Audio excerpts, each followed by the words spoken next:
तैयार हो जाइए नए हफ्ते के लिए, जहां पर एक्शन रहेगा भरपूर। दुनिया भर के बाजारों से हैं मिले जुले संकेत, एफआईएस की बिकवाली और सीमा पर तनाव है बरकरार, लेकिन इन सब के बीच में निचले स्तरों से सपोर्ट और खरीदारी भी लौटती हुई। तो इन सब के बीच में क्या रहेगी ट्रेडिंग रेंज, कैसे बनाएं इन्वेस्टर्स और ट्रेडर्स अपनी स्ट्रेटेजी, इस पर रहेगा खास फोकस। शेयर बाजार लाइव में आप सबका स्वागत है। नमस्कार, मैं हूं अनिल सिंघवी।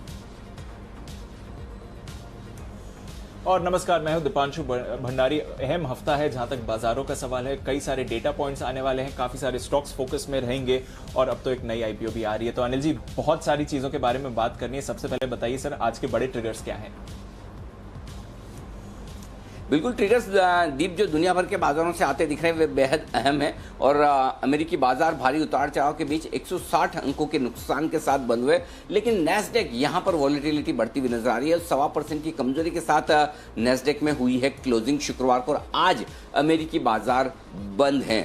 तो अमेरिका के फ्यूचर से तो संकेत मिलेंगे, लेकिन बाजार आज नहीं खुलेंगे, ये साफ है। आइए, वोडाफोन आइडिया आज स्ट्रेटेजी का ऐलान करने की तैयारी में 11:45 पर। ये क्या होगा, कैसा होगा, कितना बड़ा होगा, ये बेहद अहम है। और 4 सितंबर को बोर्ड बैठक भी हो चुकी है, उस पर भी करेंगे खास बातचीत। हैप्पीएस्ट माइंड्स का आईपीओ आज से खुलने जा रहा है। उत्साह है, बताऊंगा मैं थोड़ी देर में आपको पैसा लगाना चाहिए या नहीं। और कोरोना को लेकर कहीं कोई राहत के संकेत नहीं, एक के बाद एक हर रोज नए रिकॉर्ड कोरोना के बनते हुए दिख रहे हैं, जो हमें पसंद नहीं है। 3 दिनों में 3.25 लाख नए मामले हमारे देश में सामने आए हैं कोरोना को लेकर। तो दीप, ये हैं आज के बड़े ट्रिगर्स।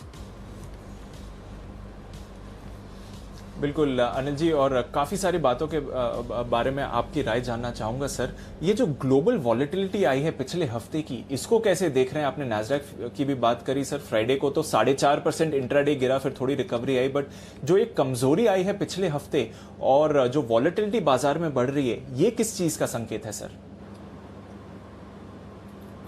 दीप, पिछले 4 सेशन स्पेशली ये अगस्त के अंत से लेकर अब तक अमेरिकी बाजार थोड़े वॉलेटाइल होते हुए दिख रहे हैं। हालांकि मैं आपके सामने जो आंकड़े रख रहा हूं वो डाउ के रख रहा हूं, लेकिन डाउ से कहीं ज़्यादा नैस्डैक वॉलेटाइल होता हुआ दिख रहा है। अब दूसरी बात ये कि नैस्डैक में हो क्या रहा है, अल्टीमेटली अमेरिकी बाजारों में तेजी की शुरुआत नैस्डैक ने की है। और जो टेक्नोलॉजी स्टॉक्स है, फांग स्टॉक्स, वहाँ से शुरुआत होती हुई दिखी है। अनाप शनाप वैल्यूएशन पर वो पहुंचे भी है और अब वहाँ पर वॉलेटिलिटी होती दिख रही है। हाँ, हम डाउ को ट्रैक करते हैं, इसलिए शायद हमें बहुत ज़्यादा समझ में नहीं आता कि नैस्डैक में क्या हो रहा है। लेकिन नैस्डैक का उतार चढ़ाव और जो रेंज अब दिन के दौरान अमेरिकी बाजारों की बनती हुई दिख रही है, वो कहीं न कहीं एक और इशारा करे कि अमेरिकी बाजार थोड़े वॉलेटाइल हो रहे हैं। वॉलेटिलिटी का मतलब क्या है?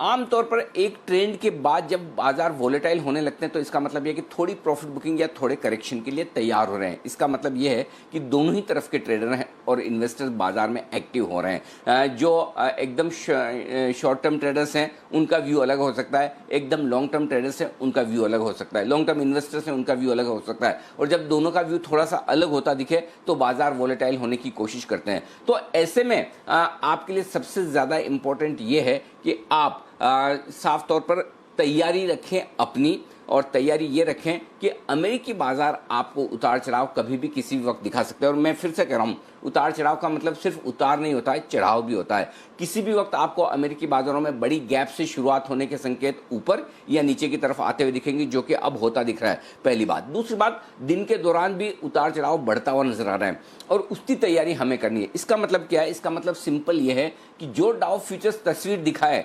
3:30 बजे, आप उस पर आंख मूंद कर भरोसा न करें कि वैसे का वैसा ही सेशन होगा और वैसे की वैसी क्लोजिंग मिल जाएगी और सुबह भी वैसे के वैसे ही डाउ फ्यूचर्स ट्रेड करते हुए दिखेंगे। जो आप सोच रहे हैं उसके विपरीत ट्रेडिंग सेशन हो सकता है और उसके विपरीत फिर से आपको Dow futures next day morning में ट्रेड करते हुए दिख सकते हैं। तो पॉइंट सिंपल है, ग्लोबल मार्केट्स में जो एक स्मूथ राइड थी, एकदम आराम से, कि आप निश्चिंत होकर सोचते थे कि कुछ बिगड़ने वाला नहीं है।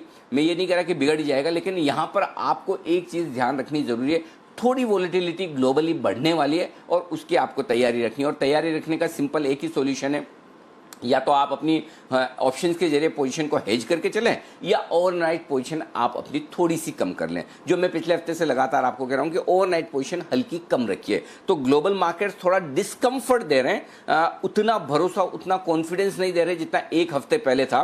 तो पिछला हफ्ता ग्लोबल मार्केट्स में जो उतार चढ़ाव भरा रहा है, उससे मैं संकेत ये ले रहा हूं, इस वॉलेटिलिटी से संकेत मैं ये ले रहा हूं कि मार्केट के लिए दोनों तरफ तेज उतार चढ़ाव हो सकता है, और उसकी सावधानी आपको दोनों तरफ रखनी है। इसका मतलब ये नहीं कि अंधाधुंध शॉर्ट करके बैठ जाएं और आपको गैप से ऊपर खुले, आपको स्टॉप लॉस ट्रिगर हो सकता है। अंधाधुंध लॉन्ग करके बैठ जाएं, उसमें भी दिक्कत हो सकती है।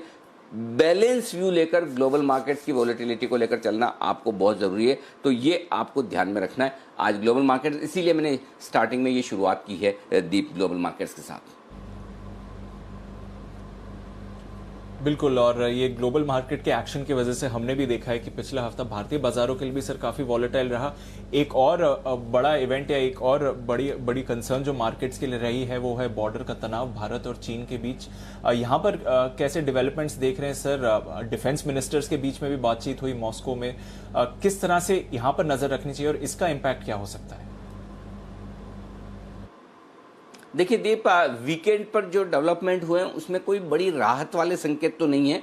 मैं ये कहूँगा कि तनाव कम नहीं हुआ है, बहुत बढ़ा भी नहीं है, लेकिन हाँ एक संकेत जो साफ दिख रहा है वो ये कि अभी भी सीमा पर जमाव कम होता नहीं दिख रहा है, थोड़ा सा बढ़ता हुआ दिख रहा है। और वीकेंड पर तो अगर आप देखते तो SGX निफ्टी 70-80 पॉइंट नीचे भी ट्रेड करता हुआ दिख रहा था, और उसकी वजह ये थी कि शुक्रवार देर शाम और शनिवार को ये खबरें आती हुई दिख रही थी कि शायद दोनों ही देशों ने सीमा पर अपने सैनिकों का जमाव बढ़ाया है।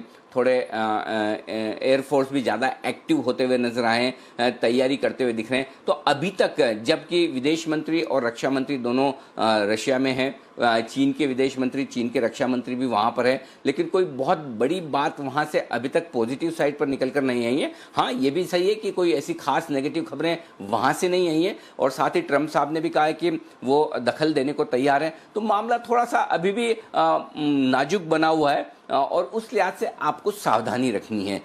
मैं यही कहूँगा, बार बार दोनों तरफ की खबरें आ सकती है। खबरें ये भी आ सकती है कि दोनों देश के मंत्री हैं वहाँ पर मौजूद, तो कोई एक अच्छा स्टेटमेंट साझा वो दें कि नहीं हम बातचीत करके सुलझा लेंगे, इस पर कोई बहुत ज़्यादा तनाव बढ़ाने की ज़रूरत नहीं है। हो सकता है सीमा पर दोनों ही देशों के सैनिक पीछे हटने की कोशिश करें, थोड़ा तनाव कम करने की कोशिश करें, और हो सकता है इसके विपरीत कुछ ऐसे स्टेटमेंट आ जाए या ऐसा एक्शन हो जाए जिससे तनाव बढ़े भी। क्या होगा ये मुझे और आपको पता नहीं है। मुझे और आपको ये पता है कि हमें सतर्क रहना है, सावधान रहना है, डरना नहीं है, ओवर कॉन्फिडेंट नहीं होना है, लेकिन सतर्क और सावधान रहना है। तो ग्लोबल मार्केट्स के बाद दूसरा ये संकेत ऐसा है जो आपको सावधानी की ओर इशारा कर रहा है। और सावधानी से मतलब यही है कि आपको इंट्राडे सावधानी तो रखनी है, लेकिन उससे ज़्यादा सावधानी आपको अपनी ओवरनाइट पोजीशन पर रखनी है। और ओवरनाइट पोजीशन में आपको दोनों ही तरह के मूव फिर मैं कहूँगा आते हुए दिख सकते हैं। तो ऑप्शंस भले ही महंगे हैं लेकिन सेफ है। इस वक्त आपके लिए इस गैप अप या गैप डाउन ओपनिंग की आशंका में कमाने से ज़्यादा बचाने पर फोकस होना चाहिए। और ऐसे में भले ही महंगे ऑप्शन हो, भले आप पैसा ना बना पाएं, लेकिन पैसा जाए ना, आप खोए ना, ये फोकस करिए। अगर आपने पिछले लॉकडाउन में 3-4 महीनों में पैसा बनाया है, ये प्रिजर्व करने की ज़रूरत है। वॉलेटिलिटी के माहौल में अगर 2-4 दिन ट्रेड कम करेंगे, नहीं करेंगे, या ऑप्शन के जरिए करेंगे तो कोई खास फर्क नहीं पड़ जाने वाला है। तो ट्रेडर्स को ये समझ में आना बहुत ज़रूरी है कि किस दिन, किस वक्त, किस सिचुएशन में मुझे ट्रेड नहीं करना है, कम करना है, या इंट्राडे ही करना है, ओवरनाइट नहीं करना है। और अभी ये ऐसे ही दिन हैं जहां पर आपको ये समझना ज़रूरी है। मैं फिर से कह रहा हूं, इस कमेंट्री का मतलब ये बिल्कुल भी नहीं कि सिर्फ ये तेजी करने वाले ट्रेडर्स पे ही लागू होता है। यही फॉर्मूला तेजी हो या मंदी हो, आपकी जो भी पोजीशन हो, दोनों पर लागू होता है। वोलेटिलिटी दोनों के लिए बराबर है। आप गैप से ऊपर भी खुल सकते हैं। मसलन आज छुट्टी है और कल अमेरिकी बाजार तेज दौड़ लगा ले, जिसकी संभावना बन सकती है और बनती है, तो आप गैप से भी खुल सकते हैं। मसलन अगर किसी तरह का कोई तनाव बढ़ जाए, कुछ ऐसी स्टेटमेंट आ जाए, तो गैप से नीचे खुल सकते हैं। तनाव कम होने की खबरें आए, गैप से ऊपर खुल सकते हैं। तो अगर आप शॉर्ट हैं तो आपको गैप अप ओपनिंग का खतरा है, लॉन्ग है गैप डाउन ओपनिंग का डर है। तो ये दोनों डर के बीच में आपको पोजीशन कम रखनी है। बस इतना ध्यान में रखिए, पैसे बचाने पर फोकस करिए, पैसे लगाने की बजाय। बिल्कुल, और आप पिछले हफ्ते से अनिल जी आपको बता ही रहे हैं कि थोड़ा कैपिटल प्रिजर्वेशन करिए। हर रोज ट्रेड नहीं करना है तो भी बेटर स्ट्रैटेजी रहेगी, बट अपनी पैसे बचाना इस मार्केट में जरूरी है। सर, क्या एफआईआईज भी यही कर रहे हैं? जिस तरह से हम देख रहे हैं पिछले कुछ दिनों में उनका जो एक्शन बढ़ रहा है और जो फ्राइडे को एक्शन रहा, उसको कैसे देख रहे हैं सर? दीप एफआईज की तरफ से थोड़ा सा डिस्कम्फर्ट आ रहा है, लगातार बिकवाली के आंकड़े आते हुए दिख रहे हैं। शुक्रवार के आंकड़े भी अलग नहीं है, मैं अभी यहीं पर डिस्कस कर लूं क्योंकि आपने बात की है। देखिए लगभग 1900 करोड़ की कैश में बिकवाली की है, 700 करोड़ के आसपास के इंडेक्स फ्यूचर्स उन्होंने बेचे हैं, 600 करोड़ के स्टॉक फ्यूचर्स बेचे हैं, यानी तीनों ही तरफ बिकवाली होती हुई दिखी है। और लगभग 3100 करोड़ की डायरेक्शनल बिकवाली है और ये आंकड़ा बड़ा है। इसका मतलब क्लियर कट है दीप की एफआईज का कंफर्ट ऊपरी स्तरों पर है नहीं, और ऊपरी स्तरों से मेरा मतलब है 11,500 प्लस, 11,500 के ऊपर एफआईज खरीदने को तैयार है नहीं। तो मेरे लिए ऊपरी स्तरों पर बिकवाली प्रेशर ये साफ नजर आता है। और मैं आपको आज कहूँ, अगर आज हफ्ते की शुरुआत करने के लिए आप मुझे पूछेंगे कि अमेरिका में कमजोर सेशन रहा है, एशिया सुस्त है, या फिर चीन के साथ सीमा पर तनाव बरकरार है, इन सब खबरों से मुझे कम फर्क पड़ता है। मुझे ज्यादा फर्क इस बात से पड़ता है कि एफआईज ऊपरी स्तरों पर बेच रहे हैं और ये बेचने का ट्रेंड बन रहा है। अब तक ट्रेंड नहीं था, एक आध दिन दिख रहा था, लेकिन पिछले हफ्ते के 5 दिन के आंकड़े अगर आप डिटेल में पढ़ेंगे तो एक मुझे बहुत साफ ट्रेंड दिख रहा है, वो ये 11,500 प्लस एफआईज सेलर है, 11,500 प्लस एफआईज सेलर है। और जब तक ये ट्रेंड बदलता हुआ ना दिखे, दूसरा ट्रेंड जो दिख रहा है वो है कि इन लेवल पर एफआईज आमतौर पर बेचते हैं तो घरेलू फंड आकर कहते हैं कि हम खरीदेंगे। पिछले हफ्ते में अभी तक वो ट्रेंड नहीं दिखा है। एक दिन को छोड़ दें, बाकी घरेलू फंड ने अभी तक कोई ऐसा खास मूड बनाया नहीं कि एफआईज की बिकवाली के सामने हमें पढ़कर खरीदना है। तो अगर एफआईज को एग्रेसिवली बेचना शुरू करना है घरेलू फंड इंतजार के मूड में, तो खरीदेगा कौन, ये बड़ा सवाल है। आप सब पता नहीं। फिर ऐसी सिचुएशन में थोड़ा सा आपको ऊपरी स्तरों पर सावधान रहना है। इसका मतलब ये बिल्कुल भी नहीं कि one sided market one way नीचे गिर जाएंगे कि एफआईज बेच रहे हैं। 200-300 पॉइंट नीचे आया, वो वापस शॉर्ट कवरिंग भी करेंगे, फ्रेश खरीदारी भी करेंगे। आप देखिए पुट कॉल रेशियो 1.50 के ऊपर आता ही शॉर्ट कवरिंग आ जाती है, 1.10 1.15 पर आते ही खरीदारी आ जाती है। तो ये भी ट्रेडिंग कर रहे हैं, ऐसा नहीं कि कोई। और एफआईज में भी सब तरह की एफआईज हैं, 10 साल तक स्टॉक लेकर भूल जाने वाले एफआईज भी हैं, तो हर 10 दिनों में ट्रेड करने वाले हेज फंड्स भी हैं, 10 घंटे में ट्रेड करने वाले एफआईज भी हैं। तो हर एक तरह के एफआईज हैं। तो उस हिसाब से आपको ये ध्यान रखना है कि थोड़ा सा डेटा जो आता दिख रहा है वो नेगेटिव साइड पर आ रहा है। और दीप एक और चीज बता दूं, 65 करोड़ शेयरों का खरीदारी का आंकड़ा ऑप्शन का है। दिखने में बड़ा छोटा दिखता है, लेकिन ये आंकड़ा भी बड़ा नेगेटिव है, क्योंकि सबसे ज्यादा अगर खरीदारी एफआईज ने शुक्रवार के सेशन में कहीं किए ऑप्शन में, तो वो खरीदारी की है उन्होंने पूरी की पूरी पुट में। तो पुट दबाकर खरीदे हैं, ये भी एक नेगेटिव। तो सबसे बड़ा आज हफ्ते की शुरुआत करने के लिए जो नेगेटिव पॉइंट दिखता है वो एफआईज की बिकवाली का नजर आता है, जो कि ग्लोबल मार्केट्स या सीमा पर तनाव से भी बड़ा ट्रिगर है बाजार के लिए। यानी कि इसका मतलब क्लियर कट है कि ऊपरी स्तरों पर टिकना मुश्किल है, थोड़ी प्रॉफिट बुकिंग आएगी। तो उछाल में आप अगर बेचकर ट्रेड भी करेंगे तो आपको मौका मिलेगा वापस से खरीदारी करने का निचले स्तरों पर। जी दीप। बिल्कुल, तो एफआईएस का जो एक्शन रहा है वो एक बार फिर से नेगेटिव ही दिख रहा है इस समय। देखते हैं उसका आज के बाजार पर क्या इम्पैक्ट रहता है। सर एक चीज और, इससे पहले कि आज के बाजार के सेटअप की बात करें, और वो है वोडाफोन आइडिया को लेकर बोर्ड बैठक हुई वीकेंड पर। फंड्स जुटाने के बारे में तो आ ही गया है डिस्क्लोजर, पर साथ ही आज कंपनी कह रही है कि 12 बजे एक स्ट्रेटेजिक अनाउंसमेंट हो सकता है। ये कितना इंपॉर्टेंट होगा और कोई इंडिकेशन की किस तरफ सोच है कंपनी की? भाई देखिए, अगर आप वोडाफोन के आइडिया के शेयर होल्डर हैं तो आप क्या सुनना चाहते हैं? स्ट्रेटेजिक अनाउंसमेंट में आपको क्या चाहिए? कौन पैसा डालेगा, कितना पैसा डालेगा, किस प्राइस पर डालेगा, यही तो आप जानना चाहते हैं। इसके अलावा कोई स्ट्रेटेजिक अनाउंसमेंट हो तो वो मुझे बहुत जोश उम्मीद देने वाला नहीं होगा। मसलन कि किसी बड़ी कंपनी के साथ कोई करार, ठीक है, वो ठीक है, वो अपनी जगह ठीक है कि अब आजकल हर टेलीकॉम कंपनी किसी न किसी बड़ी कंपनी के साथ करार करती हुई दिख रही है। तो एक वोडाफोन आइडिया ही बचा है। और अगर किसी कंपनी को ये लगता है कि ये कंपनी अब चूंकि बच जाएगी सुप्रीम कोर्ट के फैसले के बाद, जिस तरह से बोर्ड पैसे जुटाने की बात कर रहा है, तो वो पॉजिटिव है, इसमें कोई डाउट नहीं। लेकिन फिर आप उसके दम पर 12 रुपए में वोडाफोन आइडिया नहीं खरीदेंगे। वोडाफोन आइडिया 12 रुपए में आपको खरीदने के लिए, और 12 से ये 15 या 16 हो जाए, उसके लिए आपको क्या चाहिए? आपको ये चाहिए कि पैसा कौन डालेगा, कितना डालेगा और किस प्राइस पर डालेगा। 15,000 करोड़ इक्विटी के जरिए जुटाने की मंजूरी बोर्ड ने दी है 4 सितंबर को, जिसके दम पर वोडाफोन आइडिया भागा है। उसके बाद एक और चीज़ है कि टोटल मिलाकर 25,000 करोड़ जुटाना चाहते हैं। कुछ डेट होगा, कुछ इक्विटी होगा, अच्छी बात है। लेकिन अगर आपका एक प्रमोटर वोडाफोन खुद कहता है कि आई डोंट नो, खबरें ये है, अब सही है गलत मुझे नहीं पता, लेकिन जो खबरें आ रही वो ये आ रही कि वोडाफोन का इरादा नहीं है कि वो इक्विटी डाले या पैसा और डाले। अगर प्रोमोटर पैसा नहीं डालेंगे तो बाकी इन्वेस्टर कितना सोच समझ कर डालेंगे, इसमें मुझे संदेह है। तो मैं वोडाफोन आइडिया पर फाइनल कॉल और आगे लेने के पहले आज की इस 11:45 की प्रेस कॉन्फ्रेंस का इंतजार करूंगा, सुनूंगा, देखूंगा कि अल्टीमेटली प्रमोटर्स क्या सोच रहे हैं कंपनी के बारे में, क्या करना चाहते हैं। और जाहिर सी बात, आई डोंट नो उसमें क्वेश्चन आंसर होंगे या नहीं होंगे। अगर क्वेश्चन आंसर होंगे तो हम ये ज़रूर पूछेंगे कि भाई आप पैसा कैसे जुटाने वाले हैं, इक्विटी कहाँ से लाने वाले हैं, क्या बिरला ग्रुप डालेगा, क्या वोडाफोन भी डालेगा, या फिर आप बाहर के इन्वेस्टर्स ही देख रहे हैं। और जाहिर सी बात है कि अगर प्रमोटर्स पैसा नहीं डालते तो बाहर के इन्वेस्टर्स में कॉन्फिडेंस कम होता है और वो वैल्यूशन जो मांगेंगे वो काफ़ी नीचे के होंगे, और ऐसे में आपके लिए डाइल्यूशन काफ़ी बड़ा हो जाएगा, यानी कि इक्विटी बेस बहुत बड़ी हो जाएगी। तो ये आज की प्रेस कॉन्फ्रेंस मुझे लगता है काफ़ी हद तक उस लिहाज से अहम है। मैं एकदम क्लियर कट व्यू इसलिए नहीं बना पा रहा हूँ कि आगे क्या होने वाला है उसका पता नहीं। एक और जो जिस तरह से अब तक कंपनी का रवैया रहा है सुप्रीम कोर्ट के फैसले के बाद, ये साफ नजर आता है कि मैनेजमेंट कंपनी चलाने में इंटरेस्टेड है, वोडाफोन आइडिया को बंद करने में इंटरेस्टेड नहीं, सरेंडर नहीं करना चाहते हैं, चांस लेकर चलाना चाहते हैं। वो अच्छी खबर है और इसीलिए 8 से 12 हुआ है। अब आगे लेकिन चलाने के लिए उनके पास क्या और कैसे, इसका जवाब मिलना बाकी है। अगर इसका जवाब अच्छा मिला तो 12 से 15-16 होगा, और नहीं मिला तो वापस 12 से 8-9 हो जाएंगे। तो ये आपको जवाब अब जब जैसे जिस फॉर्म में मैनेजमेंट से मिलेगा वो मैं बताऊंगा। तो मैं उस जवाब का इंतजार कर रहा हूं। 12 रुपए पे कोई व्यू बनाना वोडाफोन आइडिया में रिस्क रिवॉर्ड रेशियो के लिहाज से बहुत मुश्किल है।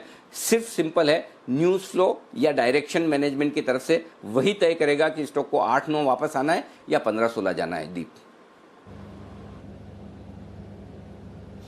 बिल्कुल अनिल जी, तो अहम अनाउंसमेंट है कंपनी की तरफ से। देखते हैं कि कुछ बड़ा निकल कर आता है कि नहीं। बाजार को इस बात पर कड़ी नजर रहेगी और 12 बजे अनाउंसमेंट होगा, हम भी इसको आपके लिए कवर करेंगे। चलिए सर, फिर आज के सेटअप की बात करते हैं। एक नई आईपीओ भी है जिसके बारे में थोड़ी देर में चर्चा करेंगे, पर आज का फिर जो सेटअप लग रहा है, जो इतना आपने विस्तार में समझाया, वो कैसा दिख रहा है? रेंज क्या निकल रही है दिन के लिए? देखिए, डेट बता दूं, और उससे पहले थोड़ा ये भी बता दूं कि थोड़ी देर में मैं आपको आज जो आईपीओ खुलने जा रहा है उस पर भी मैं राय दूंगा। लेकिन हाँ, ग्लोबल मार्केट्स के संकेत मैंने न्यूट्रल रखे हैं। एफआईज, घरेलू फंड दोनों नेगेटिव डिस्कस कर चुके हैं। सेंटिमेंट सावधानी भरा है और ट्रेंड पॉजिटिव है। तेजी की पोजीशन कम करने की राय जो मैंने दी थी शुक्रवार को, उसमें निफ्टी पर तो 11,375 के नीचे बंद होने के बाद वो आपके लिए एक तरह से क्लोजिंग बेसिस पर स्टॉप लॉस ट्रिगर हो गया।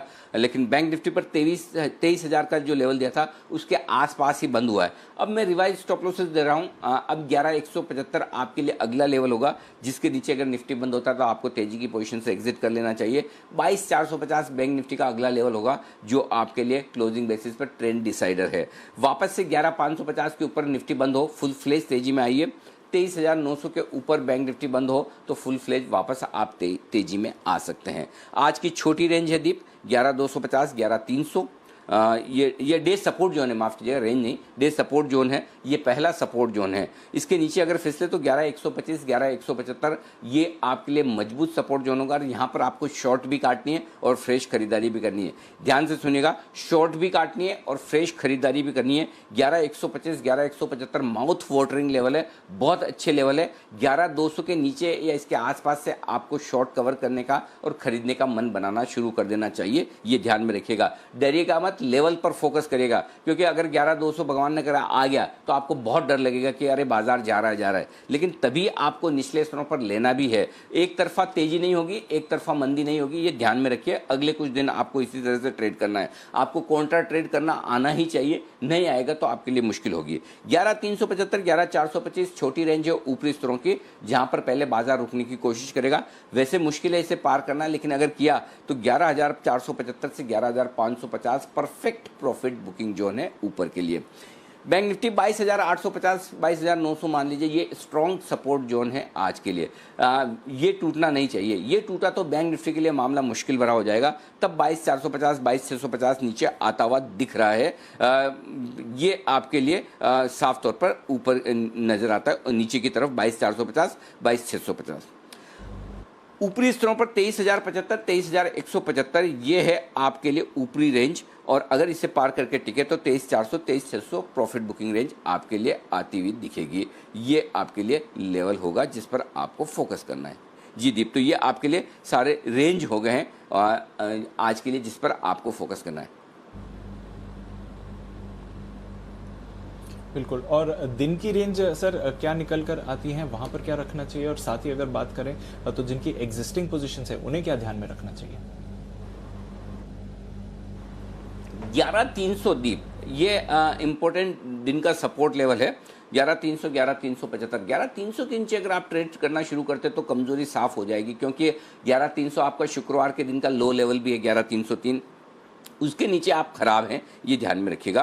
11,250, 11,425 मीडियम रेंज है, 11,175, 11,475 बड़ी रेंज मानकर चल सकते हैं। बैंक निफ्टी 22,850, 23,175 दिन की छोटी रेंज है, 22,650, 23,400 ये मीडियम रेंज है, और 22,450 से 23,600 ये आज की बड़ी रेंज आप मानकर चल सकते हैं। एफआई ने अपनी नेट लॉन्ग पोजीशन 57% से घटाकर 54% किए। देखिए सीरीज की शुरुआत में हम 75% पर थे उसके ऊपर, और वहाँ से आप देखिए 20% से एक ही हफ्ते में उन्होंने पोजीशन कम किए। इसका मतलब क्लियर कट है, अगर आप एफआई से अगर आप ट्रेंड नहीं लेना चाहते हैं, नहीं देखना चाहते तो फिर ठीक है, कोई इशू ही नहीं है, लेकिन अगर देखना चाहते हैं तो इसमें साफ नज़र आ रहा है कि तेजी की पोजीशन कम एफआई ने की है। 20% अपनी नेट लॉन्ग घटाना ये साफ तौर पर संकेत दे रहा है कि एफआई ऊपरी स्तरों पर कोशिश है, और ये मैं डेटा के दम पर बोल रहा हूँ, ये मैं अपना व्यू नहीं दे रहा, ये डेटा के दम पर बोल रहा हूँ। और जब मैं कह रहा हूँ कि एफआई ऊपर बेचें तो ये साफ आपको डेटा में दिख रहा है। पुट कॉल रेशियो घटकर 1.22 पर आया है, ये एक अच्छा संकेत है। तेजी करने वाले ट्रेडर्स की पोजीशन थोड़ी कम हुई है। विक्स 8% बढ़ा है।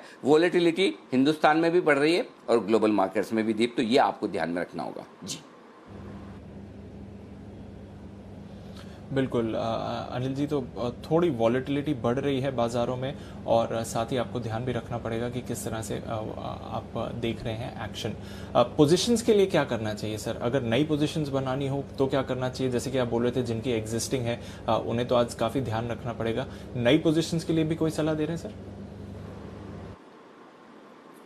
11,300 ये स्टॉप लॉस का लेवल है आपके लिए, स्टॉप लॉस का है अगर आपकी तेजी की पोजीशन है तो, और 22,850 ये आपकी तेजी की पोजीशन का स्टॉप लॉस है निफ्टी और बैंक निफ्टी पर, इंट्राडे के लिहाज से भी और क्लोजिंग के लिहाज से भी। शॉर्ट पोजीशन का स्टॉप लॉस 11,500 का है, और बैंक निफ्टी पर आपके लिए शॉर्ट पोजीशन का स्टॉप लॉस जो है वो 23,600 का है। अब आपको थोड़ा दूर दिखेगा दीप, लेकिन बैंक निफ्टी में अगर आपको छोटा रखना है तो 23,200 रख लीजिएगा, जो मैं बाद में आपको बताऊंगा। फिलहाल 23,600 का निकल कर आता है। जो लोग नई पोजीशन बनाना चाहते हैं, निफ्टी बेचे 11,375, 11,475 की रेंज में अगर मौका मिले तो यहाँ बेचना चाहिए। 11,550 का स्टॉप लॉस होगा। 11,325, 300, 250 और 11,175 तक के टारगेट के लिए निफ्टी में बिकवाली करने की राय है। अगर ये रेंज ना मिले और गैप से नीचे खुले तो फिर मैं आपको 9:08 पर बताऊंगा कि कहाँ क्या करना चाहिए। खरीदना जो चाहते हैं वो 11,175, 11,250 की रेंज में चांस ले सकते हैं निफ्टी में खरीदारी करने का।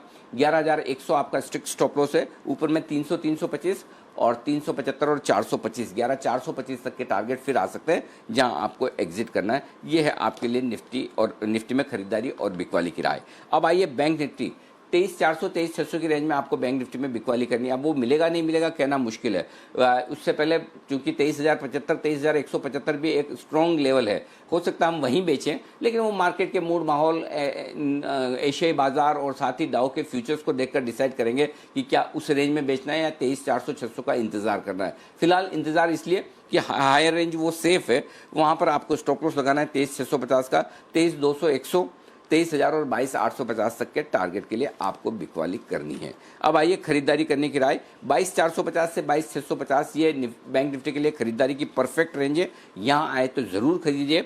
22,400 का स्टॉप लॉस होगा। 22,850, 23,000 और 23,075 के टारगेट के लिए। लेकिन दीप यहाँ पर एक चीज और कहना चाहता हूँ, बैंक निफ्टी में जो बेहद एग्रेसिव ट्रेडर्स हैं बैंक निफ्टी के, वो एक चांस ले सकते हैं चाहे तो 22,850, 22,900 की रेंज में खरीदारी करने का। 22,850 और 22,900 की रेंज, 950 नहीं, इसको 22,900 करिए। 22,850 और 22,900 की रेंज में आपको खरीदारी करनी है। इस 50 पॉइंट की रेंज में एग्रेसिव ट्रेडर हैं और वो सीधा 50 पॉइंट का स्टॉप लॉस लगा लें, वो 22,800 का होना चाहिए अगर बहुत एग्रेसिव ट्रेडर है, क्योंकि अगर इसको रुकना है तो 22,850 पे रुकना है। 22,850 नहीं रुका तो फिर बैंक निफ्टी गया 200 पॉइंट के लिए कम से कम, तो वो एक रिस्क जरूर है। इसलिए 22,800 का स्टॉप लॉस स्ट्रिक्ट लगाएं, गए तो 50 पॉइंट और आ जाए तो आपको 23,000 23,075 फिर से मिलेगा, वहां पर प्रॉफिट बुक कर लीजिएगा, ये ध्यान में रखिएगा। ये आपके लिए आज के सारे लेवल्स और रेंज। जी दीप। बिल्कुल, तो ये तो रही आपके लिए स्ट्रैटेजी जहां तक आपकी एग्जिस्टिंग पोजीशंस और नई पोजीशंस बनाने का सवाल है। सर, आईपीओ के बारे में भी आपसे मैं एक सवाल करना चाहूंगा। उससे पहले स्टॉक्स जो बैन में हैं, बीएचईएल और जेएसपीएल नए ऐड हो गए हैं, एस्कॉर्ट्स बाहर आ गया है और 4 स्टॉक्स ऑलरेडी जो बैन में है वो कंटिन्यू करेंगे, तो IB housing, PNB, Vodafone idea और कैनरा, तो कुल 6 स्टॉक्स आज के लिए आपको बैन में दिखेंगे। सर, एफआईएस के संकेत तो आपने अच्छे से समझा ही दिए, जो वायदा कारोबार के संकेत न्यूट्रल रखे हैं, वहां से कोई लेवल्स जो निकल कर आ रहे हैं? देखिए, वायदा कारोबार के संकेतों में दीप ऐसा है कि 11,300 पर आप खुलेंगे, उसके आसपास वहां से एक्चुअली है ना, सीरीज का पहला दिन था शुक्रवार को, वीकली सीरीज का डेटा बहुत ज़्यादा है नहीं। इमीडिएटली जो हाईएस्ट ओपन इंटरेस्ट निकल कर आ रहा है पुट में, वीकली और मंथली दोनों ही सीरीज का, वो 11,000 के आसपास है, तो इसलिए डेटा बहुत ज़्यादा नहीं है मेरे ख्याल से। और हाईएस्ट ओपन इंटरेस्ट कॉल्स में है 11,500 पर, जहाँ 24 लाख शेयर लगभग हाईएस्ट तो नहीं, लगभग हाईएस्ट है। तो 11,000 11,500 बड़ी रेंज निकल कर आ रही है, और उसके बीचों बीच में आप 11,300 के आसपास खुलने की तैयारी कर रहे हैं। तो डेटा एफएनओ में कोई खास बदलाव नहीं दिखा रहे हैं। पुट कॉल रेशियो 1:22 पर आया, थोड़ा कंफर्टेबल हो गया है। प्रीमियम 18 पॉइंट की निफ्टी पर है ही, बैंक निफ्टी पर 15 पॉइंट की प्रीमियम है, तो वो जो रेंज मैंने दी है उसी पर फोकस कीजिए, उसके अलावा कोई खास बदलाव नहीं। बैंक निफ्टी का जहाँ तक सवाल है, यहाँ भी डेटा में कोई खास बदलाव नहीं, और डेटा बहुत छोटे हैं सीरीज के, वीकली सीरीज की शुरुआत में, तो जो रेंज दी है उसी पर फोकस कीजिए। 22,500 23,500 ये ब्रॉड रेंज होती है, और 23,000 एक तरह से निर्णायक लेवल है। 500 पॉइंट दोनों तरफ, ये बैंक निफ्टी की भी रेंज यही है दीप जी। ओके, तो ये है आज का पूरा ट्रेड सेटअप, किन लेवल्स पर आपको नजर रखनी चाहिए और डेटा आपको क्या बता रहा है। सर, आज के लिए जो एक और बड़ा क्यूज है, प्राइमरी मार्केट्स में एक्टिविटी बढ़ रही है, हैप्पीएस्ट माइंड्स का आईपीओ खुल रहा है, किस तरह से देखते हैं सर इस आईपीओ को? आपकी क्या सलाह है यहाँ पर? जी हाँ दीप, लगातार इस वीकेंड पर काफ़ी लोग मुझे ट्वीट कर रहे थे और पूछ रहे थे हैप्पीएस्ट माइंड के आईपीओ में क्या करें। तो मैंने जनरली जो सिस्टम बनाया है वो आईपीओ की ओपनिंग के दिन, जिस दिन आईपीओ ओपन होता है उस दिन सुबह मैं पूरा विश्लेषण करके आपको बता देता हूँ कि क्या करना है क्या नहीं करना है। पहले हैप्पीएस्ट माइंड के आईपीओ के बारे में कुछ अच्छी बातें आपको बता दूँ। प्रमोटर अशोक सूता बहुत ही ज़बरदस्त नॉलेज वाले, ज़बरदस्त बैकग्राउंड वाले प्रमोटर हैं, आईटी इंडस्ट्री की सारी दिग्गज कंपनियों को लीड कर चुके हैं। तो सबसे बढ़िया चीज़ इस कंपनी के बारे में अशोक सूता साहब ही हैं, जो मजबूती से इसको ड्राइव कर रहे हैं। जिस स्पेस में कंपनी है डिजिटल से जुड़े हुए कारोबार में, वो बहुत ही बेहतरीन है। ज़्यादातर रेवेन्यू 70% से ज़्यादा इनका अमेरिका से आता है, तो कारोबार भी बहुत अच्छा है, कहीं कोई दिक्कत नहीं है। तो ये 2 स्ट्रॉन्ग पॉइंट है। वैल्यूशन रीजनेबल है। कंपनी ने पिछले साल बहुत बेहतरीन परफॉर्मेंस दी, पिछले 2-3 साल से परफॉर्मेंस धीमे धीमे इंप्रूव होती हुई दिखी है। इस साल की परफॉर्मेंस बहुत दमदार आई है और आगे का आउटलुक भी अच्छा है। तो ये 3 अच्छी चीज़ें आपको इस कंपनी में नजर आएगी। अब आइए कमजोरी वाले या खराब चीज़ें या जो सावधानी वाली वो चीज़ें क्या है। कंपनी पूरी सूता साहब के इर्द गिर्द चलती है और उनकी उम्र है 77 साल। भगवान करे वो काफ़ी लंबे समय तक कंपनी को लीड करे और उनकी एक्सपर्टाइज कंपनी के बहुत काम भी आएगी। लेकिन ये समझना होगा कि स्ट्रॉन्ग लीडरशिप उनके पीछे क्या रहेगी कंपनी की, वो समझना जरूरी। वो एक रिस्क है जब आप एक बड़े आदमी के पीछे किसी कंपनी में पैसा लगाते हैं। तो वो दूसरा ये कि चूंकि 75% कारोबार उनका अमेरिका से आता है, तो एक देश पर डिपेंडेंस ज़्यादा है। हालांकि उसे आप पॉजिटिव भी देख सकते हैं और थोड़ा सा कुछ हद तक नेगेटिव भी। और दूसरी चीज़ ये कि थोड़ा सा जो फ्यूचर कैश फ्लो है वो धीमे धीमे थोड़े से रिड्यूस होते हुए दिख रहे हैं, तो वो एक हल्का सा नेगेटिव मान सकते हैं। लेकिन नेगेटिव्स कम है, पॉजिटिव्स ज़्यादा हैं। मेरा ये मानना है कि एक अच्छा प्लेयर आपका बाजार में उतरता हुआ दिख रहा है। डिजिटल से रिलेटेड कारोबार में संभावनाएं काफ़ी ज़्यादा है और आई एम श्योर जिस तरह से सूता साहब ने कई बड़ी कंपनियों को लीड किया है, उस तरह से उन्होंने अपनी भी एक बेहतरीन लीडरशिप टीम तैयार की होगी जो इस कंपनी को और आगे ले जाएगी। इन सबको देखते हुए आपको इस आईपीओ में पैसा लगाना चाहिए, शॉर्ट टर्म के लिहाज से भी और लॉन्ग टर्म के लिहाज से भी। लिस्टिंग पर मुनाफा कमाना जो लोग चाहते हैं वो अच्छे लिस्टिंग गेन के लिए पैसा लगा सकते हैं। मैं फिर शब्द का इस्तेमाल कर रहा हूँ, इन्वर्टेड कोमाज में अंडरलाइन बोल्ड, अच्छे लिस्टिंग गेन आपको मिलेंगे इसका आईपीओ में। अच्छे लिस्टिंग गेन के लिए पैसा लगाएं और लॉन्ग टर्म इन्वेस्टर आप हैं तब भी ये स्टॉक आपके लिए पोर्टफोलियो में रखने लायक रहेगा। तो ये एक आपको 166 रुपये के ऊपरी प्राइस बैंड पर मेरी राय ये है कि आप इस आईपीओ में पैसा ज़रूर लगाएं। और फिर से मुझे बंसल साहब को एक दिन की छुट्टी देनी होगी और उन्हें मैं ये ज़रूर कहूँगा कि बंसल साहब छुट्टी लेकर चाहें तो आप आईपीओ में अपनी जितनी भी फैमिली की 10-12 एप्लीकेशंस वो लगाना चाहते हैं वो ज़रूर लगाएं। तो कहने का मतलब ये है कि आपकी फैमिली में जितने आपके पास डीमेट अकाउंट्स या जितने आपके पास ऑप्शंस हैं वहाँ पर ज़रूर आप पैसा लगाएं। तो ये मेरी पैसा लगाने की राय है। बंसल साहब अगर आप चाहें तो हाफ डे ले सकते हैं और आपको इस आईपीओ में पैसा लगाने के लिए मैं हाफ डे या घंटे 2 घंटे के टाइम की छूट दे सकता हूं। और दूसरा आप एक और ऑप्शन ये भी कर सकते हैं, चाहे तो 11 से 2 के बीच में आपको सफिशिएंट टाइम मिलता है, उसमें भी आप उस टाइम का सदुपयोग कर सकते हैं, आपकी मर्जी पर। लेकिन आपके लिए पैसा लगाने की राय है, लगाएंगे ना आप? सुप्रभात अनिल जी बिल्कुल लगाऊंगा। और अनिल जी जिस तरीके से ये कंपनी डिजिटल स्पेस में है, मैं भी बिल्कुल ऑनलाइन हो चुका हूं। जो मेरे ऑफलाइन अकाउंट से अनिल जी उनको भी ऑनलाइन कर दिया है। तो अब एप्लीकेशन अनिल जी ऑनलाइन लगेगी, ना तो हाफ डे लेने की जरूरत है, ना फुल डे लेने की जरूरत है, ना 11 से 2 के बीच में जाने की जरूरत है। क्लिक ऑफ अ बटन पे अनिल जी एप्लीकेशन लगाऊंगा, मैं बिल्कुल लगाऊंगा अनिल जी। वंडरफुल। तो चलिए आप सब भी पैसा लगाएं, अच्छा आईपीओ लगाना चाहिए। जी दीप। तो चलिए इस आईपीओ को अनिल जी की तरफ से थम्स अप मिल गया है। लिस्टिंग गेन्स के लिए पैसा लगाना है तो भी लगा सकते हैं, और अगर निवेश लॉन्ग टर्म पोर्टफोलियो के लिए पैसा लगाना है तो भी इन्वेस्टमेंट की राय है आपके लिए, यहां पर नजर रहेगी। चलिए अब हमारी रिसर्च टीम के साथ भी जुड़ लेते हैं और जान लेते हैं कौन से स्टॉक्स पर आज आपको नजर रखनी चाहिए। पूजा, संदीप और साथ ही आशीष हमारे साथ जुड़ रहे हैं। पूजा गुड मॉर्निंग, बताइए आज के कुछ अहम ट्रिगर्स और खबरों वाले स्टॉक्स कौन से हैं?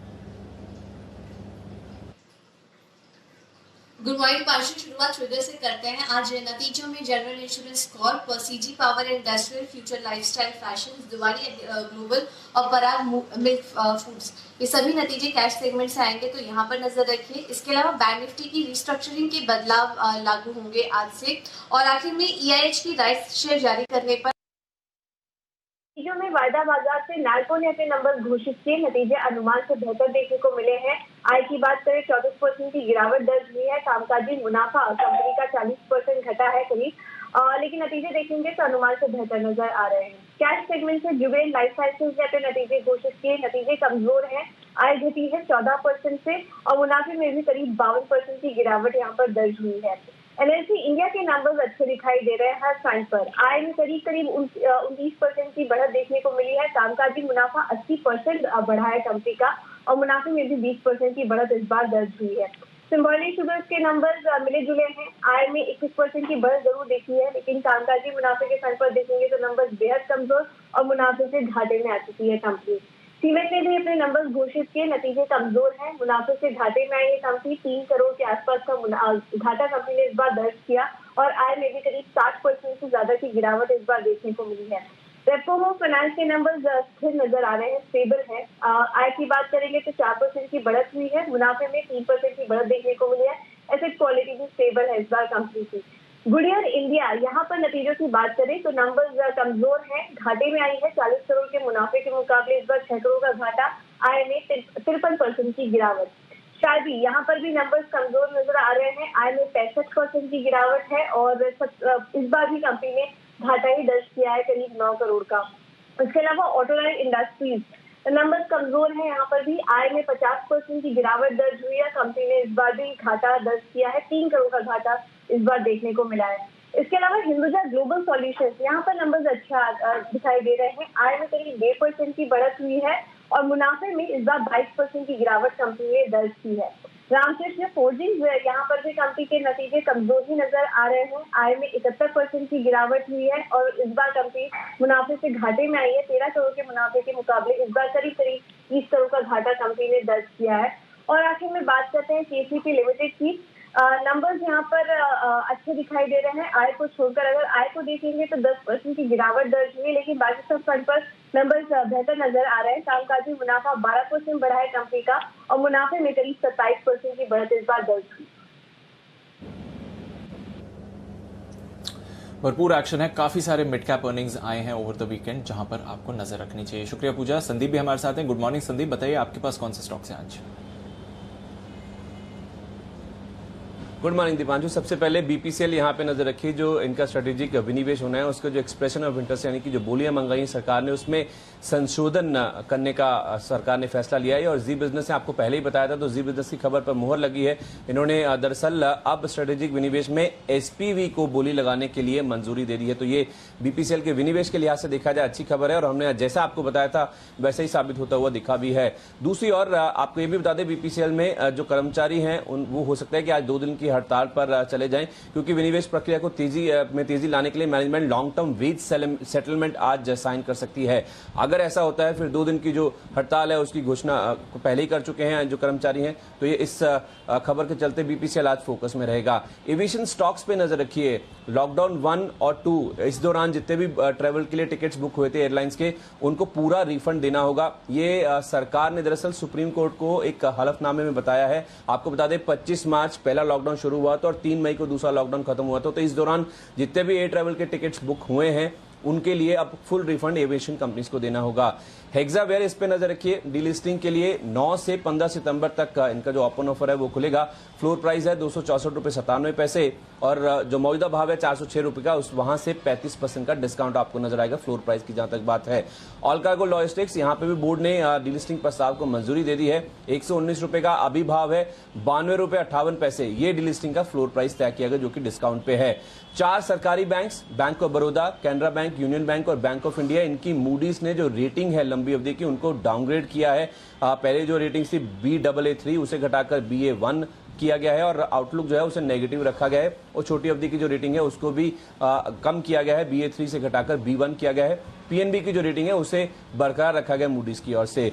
एनएमडीसी, लम्स और फाइन्स दोनों की जो कीमतें हैं उसमें मंथ ऑन मंथ इन्होंने इजाफा किया है। लम्स की कीमतें 10% और फाइन्स की जो कीमतें हैं उसमें 11% की बढ़ोतरी कंपनी ने करी है। रत्नामणि मेटल्स, इनको एक ऑर्डर हाथ लगा है। कार्बन स्टील डिवीजन को इनकी 190 करोड़ रुपए का ऑर्डर हाथ लगा है, जो कि दिसंबर 2020 से लेके जून 2021 के बीच में एग्जीक्यूट होता हुआ दिखेगा। आज जो डायग्नोस्टिक कंपनीज है उन पे भी नजर रखिए, क्योंकि कोविड के जो आरटी-पीसीआर टेस्ट है उसकी कीमतें घटाने पर सरकार का विचार जारी है। हो सकता है 1000 से 1500 रुपए प्रति टेस्ट जो कीमतें हैं उसमें कमी आती हुई देखिए। दरअसल इसलिए क्योंकि जो टेस्टिंग किट है उसकी कीमतें घटाने के चलते हो सकता है कि जो कीमतें ओवरऑल टेस्ट की कीमतें हैं उसमें कहीं ना कहीं कमी होती हुई देखिए। और अब आपको बता दें आईसीएमआर ने देश भर में बिना प्रिस्क्रिप्शन, बिना पर्ची के कोविड टेस्ट की जो मंजूरी है वो कहीं ना कहीं दे दी है। तो उस लिहाज से देखा जाए ये तमाम जो डायग्नोस्टिक स्टॉक्स हैं आज फोकस में रहेंगे। फंड एक्शन की बात करें तो Tata Motors DVR, promoters Tata Sons ने 53 लाख शेयर अक्वायर करे हैं 56 रुपए 2 पैसे के भाव पर। Shilpa Medicare, Nippon India mutual fund, इन्होंने 21.25 लाख शेयर इस कंपनी का अक्वायर करे हैं, भाव है 515 रुपए का। इसके अलावा ग्लोबल स्पिरिट, यहाँ पे परपेचुटी हेल्थ ने करीब 15 लाख शेयर बेचे हैं 204 रुपए प्रति शेयर के भाव पर। कुछ इंसाइडर ट्रेड्स की बात करें तो पहले एलंबिक लिमिटेड प्रमोटर निरायु ने 14,33,000 जो शेयर हैं वो 2 से 3 सितंबर के बीच में खरीदे हैं, तो ये स्टॉक फोकस में रहेगा। और जेएसडब्ल्यू स्टील, यहाँ पे भी एक प्रमोटर एंटिटी है जेटीपीएम ट्रेडर्स, उन्होंने करीब 9.25 लाख शेयर हैं 31 अगस्त से 2 सितंबर के बीच में खरीदे गए। ढेर सारे स्टॉक्स हैं जो आज फोकस में रहेंगे। शुक्रिया संदीप। आइए अब देख लेते हैं आज ब्रोकरेजेस का फोकस किधर है एफआईआर में।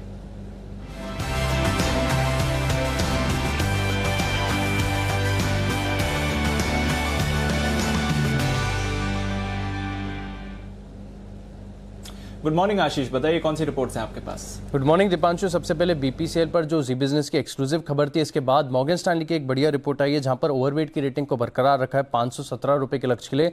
404 रुपए जो है शुक्रवार की क्लोजिंग है, और ये कह रहे कि विनिवेश की प्रक्रिया में अब काफी बढ़िया तेजी देखने को मिल रही है। साथ ही जो डिमांड में रिकवरी है, इससे ये भी माना जा रहा है कि मार्जिन में एक वी शेप रिकवरी देखने को मिलेगी। कोल इंडिया के नतीजे तो कमजोर आए थे, लेकिन सीएलए से मान रहे हैं कि जो 10% की डिविडेंड यील्ड है वो स्टॉक को काफी ज्यादा आकर्षक बनाती है, जिसके चलते इन्होंने खरीदारी की राय को बरकरार रखा है। 155 रुपए के लक्ष्य के लिए 133 जो है शुक्रवार की क्लोजिंग है।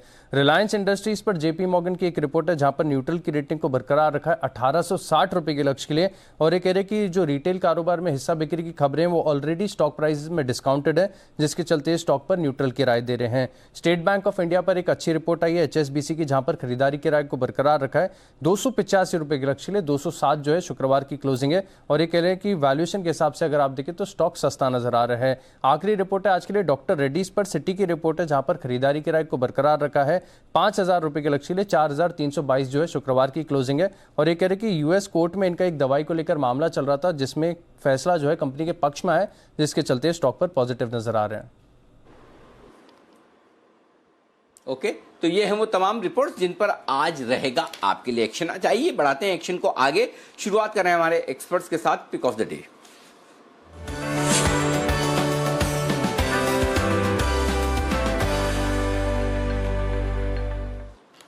आइए कुणाल जी, सुप्रभात, बताएं सर आपका pick of the day.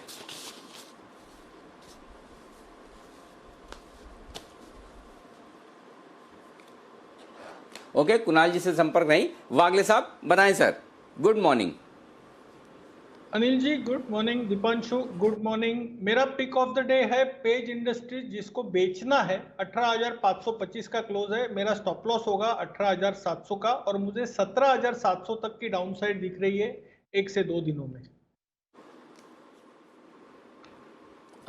Stop loss 18,700 का है, 18,500 का क्लोज है। आप कैश के लेवल दे रहे हैं फ्यूचर्स के वागले साहब? अनिल जी ये कैश के लेवल से।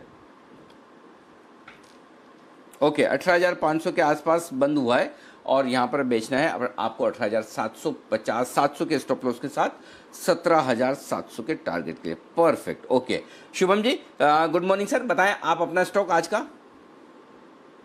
Good morning Anil ji. आज का जो बेट है मेरा वो है आईटीसी पे और मुझे लगता है कि आईटीसी में एक जो ब्रेकडाउन हमें आता हुआ दिखा है उसके बाद एक यहाँ पे करेक्शन और गहराती भी दिखनी चाहिए और इनफैक्ट 200 के लेवल पे आईटीसी ने बहुत बार पहले अटेम्प्ट किया बट कभी क्रॉस नहीं कर पाया और रिसेंटली हमने देखा कि ये जो पूरा कंसोलिडेशन था वहाँ से एक ब्रेकडाउन हुआ है प्राइस चार्ट में।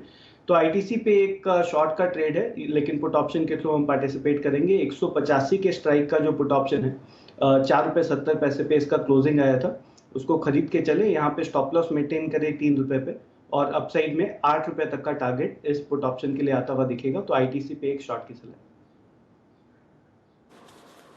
ओके, आईटीसी पर 180 का पुट ऑप्शन, 180 वाला ही खरीदा है ना पुट ऑप्शन? 185 वाला पुट ऑप्शन है अनिल जी। 185 वाला पुट ऑप्शन खरीदना है, ये है शुभम जी की राय। 185 का पुट ऑप्शन, 3 रुपए का स्टॉप लॉस, 8 रुपए का टारगेट। आइए बंसल जी, आपका क्या है, बाय सेल नोटा?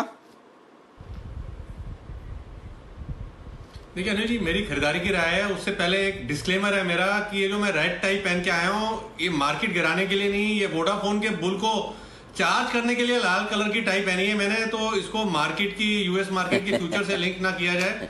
वोडाफोन के बुल को भी चार्ज करना है अनिल जी, तो उसके लिए लाल टाई पहनी है। और दूसरा अनिल जी, मेरा खरीदारी की राय है एशियन पेंट्स पर। मार्केट की वीकनेस पे एशियन पेंट्स को खरीदने की राय है। 1917 का एक स्टॉप लॉस लगाना है। 2015 के टारगेट के लिए एशियन पेंट्स को खरीदने की राय है। और तीसरा अनिल जी, आज देखिए सोमवार है, वीकेंड था, तो काफी रिसर्च करी है और जैसे हमारे संदीप जैन जी रिसर्च करते हैं और ये इंडिपेंडेंट डायरेक्टर पर भी काफी बड़ी टिप्पणी करते हैं, तो अनिल जी एक रिसर्च करी है, एक स्टॉक करी है और वो स्टॉक का नाम अनिल जी आपके नाम के साथ जुड़ा हुआ है। और जब भी मौसम मार्केट का थोड़ा सा ठीक होगा तो मैं और कुणाल जी उसको रिकमेंड करेंगे। आज करते हैं, कल करते हैं, परसों करते हैं अनिल जी, पता नहीं, बट मौसम की वेट कर रहे हैं। बट एक चीज सर्टन है कि उस कंपनी का जो नाम है, उस कंपनी की जो री रेटिंग है वो आपके नाम के साथ जुड़ी हुई है। अच्छा बंसल जी, वैसे तो पता नहीं, बाकी एक चीज मैं आपको कह सकता हूं, अगर आपको कभी भी भगवान न करे जरूरत पड़े कोई ऑल्टरनेट प्रोफेशन बनाने की, तो आप ये पहेलियां बनाने वाला जो प्रोफेशन है ना, वो इससे भी ज़्यादा सक्सेसफुल हो सकते हैं। मतलब कल परसों जो वो आपने कौन सा आम वाला लेके आए, आज ये वाला, तो अभी है ना, मैं जो बचपन में हम जैसे कैसे करते थे, हमसे कोई पहेली पूछता था, अपने को पता है कि आने वाला तो है नहीं, तो हम पहले ही सरेंडर कर देते थे। ऐसे ही मैं आज भी पहले ही आपके सामने सरेंडर कर चुका हूँ, बताएंगे आप ही जब भी आपको ठीक लगे। फिलहाल एशियन पेंट्स बंसल जी की खरीदारी करने की राय है। कुणाल जी बताइए, गुड मॉर्निंग, आपका पिक ऑफ द डे।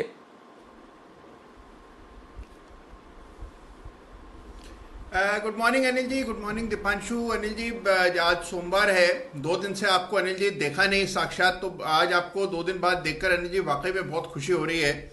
और अनिल जी, मेरी बिकवाली की राय है, अभी अभी शुभम जी ने आईटीसी पर बिकवाली की राय दी, मेरी भी बिकवाली की राय आईटीसी पर थी, लेकिन इसके अलावा भी एक स्टॉक है अनिल जी जो चार्ट पर आ रहा है, मुझे लगता है काफी कमजोर है, और वो है एनएमडीसी, जिसमें एक पैटर्न बना है जिसको हम आइलैंड रिवर्सल पैटर्न कहते हैं।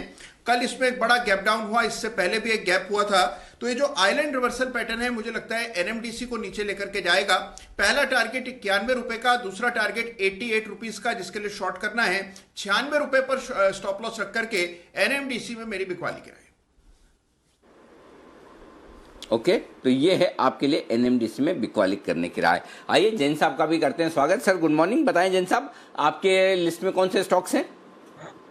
Yes, very good morning Anil ji. And first of all आपने सही कहा, जो राकेश जी एक्चुअली रोज एक्साइटमेंट देते हैं। पहले एक बार महिंद्रा ईपीसी को लेकर एक एक्साइटमेंट हुआ था और फिर ट्विटर पे धूम मचाई, फिर आपके नाम से आवाज हो रहा है। परसों भी मैं सुबह शो तो देखता ही हूँ, देखिए भले टीवी पे नहीं भी हो, वो आम वाला जो था वो गजब ही था, मतलब वो तो आज भी कुछ ऐसा ही कुछ आएगा, और शायद मैंने गेस किया है, बट ठीक है मैं उनसे अलग से बात कर लूंगा।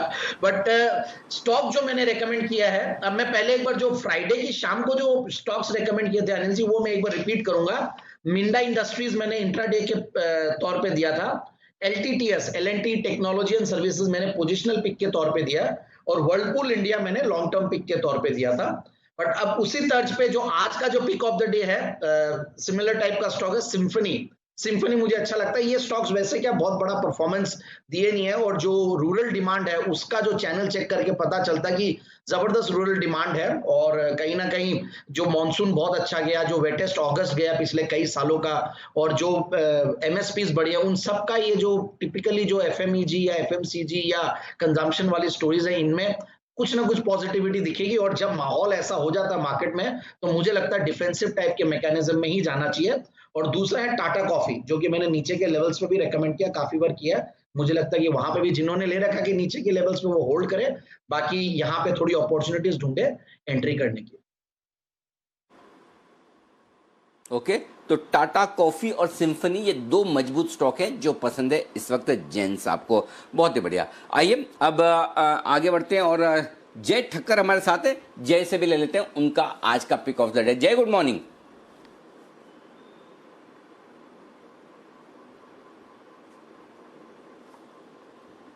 जय, क्या आवाज पहुंच रही है आप तक? हाँ जी Anil ji, am I audible? मेरी आवाज पहुंचती है जी? बताएं सर आपका स्टॉक। जी Anil ji, very good morning first of all. Anil ji, जो मेरा बाय रिकमेंडेशन है आज वो कॉन्ट्रा कॉल है टोरेंट फार्मा के ऊपर। टोरेंट फार्मा मुझे खरीद कर चलने ऐसा लग रहा है। ये स्टॉक ने अपने 50 डेमा से अच्छा सपोर्ट देकर 3 दिन कंटिन्यूसली अच्छा मोमेंटम हमें दिखाया, रैली दिखाई। थोड़ा बहुत एक कंसोलिडेशन हमें अवर्ली चार्ट पर के डेली चार्ट पर देखने मिला है, बट मुझे ऐसा लग रहा है कि कहीं ना कहीं 38% रिट्रेसमेंट इस स्टॉक का हो चुका है। क्लोज करीब 2769 के आसपास है टोरेंट फार्मा का। इसमें स्टॉप लॉस लगाना चाहिए अनिल जी 2726 का, और ऊपर में जो टारगेट पहले वाले बनेंगे वो है 2835, दूसरा बनेगा लगभग 2835 से लेकर 2850 तक के टारगेट बन रहे टोरेंट फार्मा पे। ये खरीद कर चलने की सलाह है। टोरेंट फार्मा में करें खरीदारी, ये है राय जय की आपके लिए। सुमित जी भी तैयार है हमारे साथ। सुमित जी गुड मॉर्निंग, बताएं सर आपका पिक ऑफ द डे। नमस्कार अनिल जी, गुड मॉर्निंग। आज का पिक ऑफ द डे में सेल साइड का स्टॉक है, और स्टॉक का नाम है कोल इंडिया। कोल इंडिया का स्ट्रक्चर ओवरऑल वीक है। स्टॉक ने ऊपर पे मल्टीपल रेजिस्टेंस फेस किया है, उसके बाद एक गिरावट देखने को मिली है, और अब स्टॉक यहां से लगता है और गिरावट दिखाने को तैयार है। 132 133 के आसपास इसके अंदर सेल बनता है, ऊपर में 136 के ऊपर इसमें स्टॉप लॉस लगाना है, और यहां से नीचे में मेरे को लगता है कि 128 रुपए से लेके 125 रुपए तक के लेवल कोल इंडिया में देखने को मिल सकता है। तो एक वीक स्ट्रक्चर है, एक सेलिंग कैंडिडेट वाला स्टॉक है। स्टॉक के अंदर सेल करके काम करके चलने का सलाह रहेगा। ओके, कोल इंडिया यहाँ पर बिकवाली की राय आ रही है आपके लिए। तो कुछ स्टॉक्स जहां पर थोड़ी अच्छी परफॉर्मेंस की एक्सपेक्टेशन थी वो सस्टेन नहीं कर पा रहे, देखते हैं किस तरह का मूवमेंट आएगा। सुमित जी, टाटा मोटर्स डीवीआर, मेरे को याद है हमने पिछले हफ्ते भी इस स्टॉक के बारे में आपसे बात करी थी। ओवर द वीकेंड पता चला कि प्रमोटर टाटा सन्स ने तकरीबन 53 लाख शेयर्स खरीदे हैं, तो वहां से एक बार फिर से एक रिएक्शन आते हुए दिख सकता है। किस तरह का स्ट्रक्चर लग रहा है सर? क्या नए लेवल्स स्टॉक पर देख सकते हैं? और अगर किसी की एग्जिस्टिंग पोजीशन नहीं है तो क्या इन लेवल्स पर भी खरीदना चाहिए? देवांशु, आपने बिल्कुल सही कहा। इनफैक्ट लास्ट 2 हफ्ते से 24 अगस्त से हम इस स्टॉक पे कंटिन्यूसली बाय का व्यू दे रहे हैं और 43-44 रुपए के आसपास ये स्टॉक की रैली पकड़ में आई थी और वहां से स्टॉक ने ऑलमोस्ट 12 रुपए का अपसाइड मूव तो दिखा दिया और अभी ये स्टॉक 200 डीएमए के ऊपर आ चुका है। स्टॉक का स्ट्रक्चर मजबूत है, चार्ट्स के ऊपर अच्छा दिख रहा है। कल का परसों का जो हाई लगा है 57 के आसपास, वो जैसे ही लेवल तोड़ेगा तो टाटा मोटर डीवीआर में मोमेंटम ऊपर की तरफ और बढ़ता हुआ देखने को मिलेगा और फिर 62 रुपए से लेकर 65 रुपए तक के लेवल टाटा मोटर डीवीआर में देखने को मिल सकता है। मार्केट्स में कोई गिरावट आई तो छोटा मोटा प्रॉफिट बुकिंग शायद देखने को मिलेगा स्टॉक के अंदर, बट इस स्टॉक के अंदर लॉन्ग पोजीशंस होल्ड करके रखना है और कोई भी डिप आती है तो खरीदारी करना है।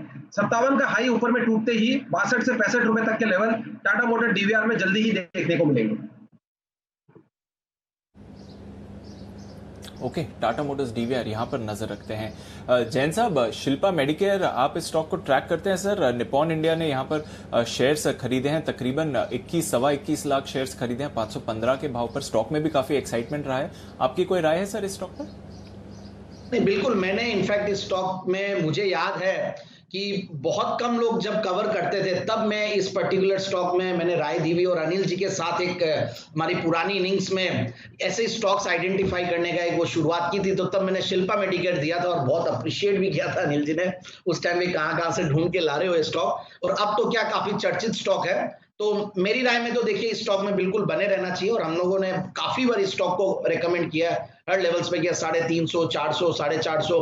और जब ऐसे नए नाम आते हैं और ऐसे जब म्यूचुअल फंड्स अगर एंट्री लेती है तो और कॉन्फिडेंस आता है। तो मेरे हिसाब से Shilpa Medicare is certainly a good. Okay, Shilpa Medicare पर नजर रखिए। यहाँ पर आप आज एक्शन बनते हुए देख सकते हैं, काफी एक्शन रहा है वैसे भी स्टॉक पर। वागले साहब, बीपीसीएल पर कोई राय? यहाँ पर विनिवेश की डिटेल्स सामने आ रही हैं, जिस तरह से क्वेरीज आई हैं, किस तरह से डाइवेस्टमेंट होगा। स्टॉक में तो थोड़ा एक्साइटमेंट कम दिखा है पिछले दिनों में, पर क्या अब थोड़ा ट्रैक्शन बनते हुए दिख सकता है? दीपांशु, चार्टिकली तो मेरे को ये वीक लग रहा है। 403 के नीचे, 404 के नीचे हमने एक्चुअली फ्राइडे को सेल दिया था, हालांकि वहीं पर है या 1-2 रुपए इधर उधर है। आज न्यूज के होते ये ऊपर जा बिल्कुल सकता है, तो 407, 408 का स्टॉप लॉस रखे पहले तो। लेकिन ये अगर 400 के लेवल्स ब्रेक करता है तो इसमें 385, 388 तक की डाउनसाइड हो सकती है। तो 400 के नीचे जाएगा तो बिल्कुल भी लॉन्ग पोजिशंस कोई रखता है तो ना रखे।